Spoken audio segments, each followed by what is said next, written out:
জুমার নামাজের আজানের আগে ডাক দেওয়া ও মক্তবের আগে ডাক দেওয়া কি বিদআত? জুমার নামাজের আগে তো আজান আছে ডাক দেওয়ার জন্য, আর কোনো ডাক দিবেন না। কিন্তু মক্তবে শিশুদেরকে আসার জন্য যদি বলা হয় তোমরা আসো, তাহলে এটা ভালো কাজের প্রতি আহ্বান করা হলো। এটাকে যদি আজানের মতো ফরম্যাট বানায় নেয় ওইরকম তো কেউ করেও না। যদি করে তাহলে সেটা বিদআত হবে। এমনি বাচ্চারা মক্তবের সময় হয়েছে আসো এরকম বললে কি হবে না? সেটা বিদআত হবে না, এবং এটা আজানের মতো হয়ে যাচ্ছে, ব্যাপারটা সেরকম না।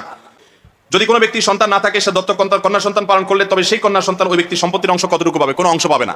পালক সন্তান কোনো অংশ পাবে না। তবে পালক সন্তানকে চাইলে লিখে দিয়ে যেতে পারবে, দান করে দিয়ে যেতে পারবে। যেহেতু সে কিছু পাবে না, এই জন্য তাকে জমি জমা যতটুকু ভালো মনে চায় তার নামে লিখে দেওয়া যাবে।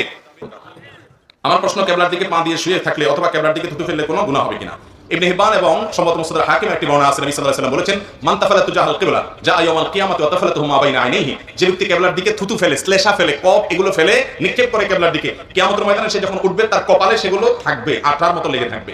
অপমানিত হবে, মানুষ দেখলে বুঝবে দুনিয়াতে এই পাপটা সে করতো। আমরা অনেকে এটা খেয়াল করি না। থুতু শ্লেষা কপ আসলো, ওয়াক থু বলে যেদিক সেদিক মেরে দিলাম। কেবলার দিকে মারা যাবে, খবরদার।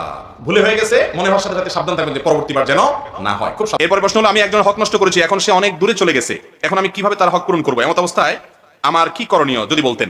আপনি কারো হক নষ্ট করেছেন, পয়সা মেরে দিয়েছেন, এখন সে অনেক দূরে চলে গেছে আর তার পাওয়ার সুযোগ নেই, তাহলে তার ওয়ারিস বাপ মা সন্তান বেঁচে থাকলে, পরিবার বেঁচে থাকলে তাদের কাছে ফেরত দিবেন। যদি তাদেরকেও খুঁজে পাওয়া না যায়, তাহলে যেই পরিমাণ হক মেরেছেন ওই পরিমাণ হক, ওই পরিমাণ টাকা কোনো গরিবকে তার পক্ষ থেকে দান করে দিবেন। এতে ইনশাআল্লাহ মুক্ত হয়ে যাবে।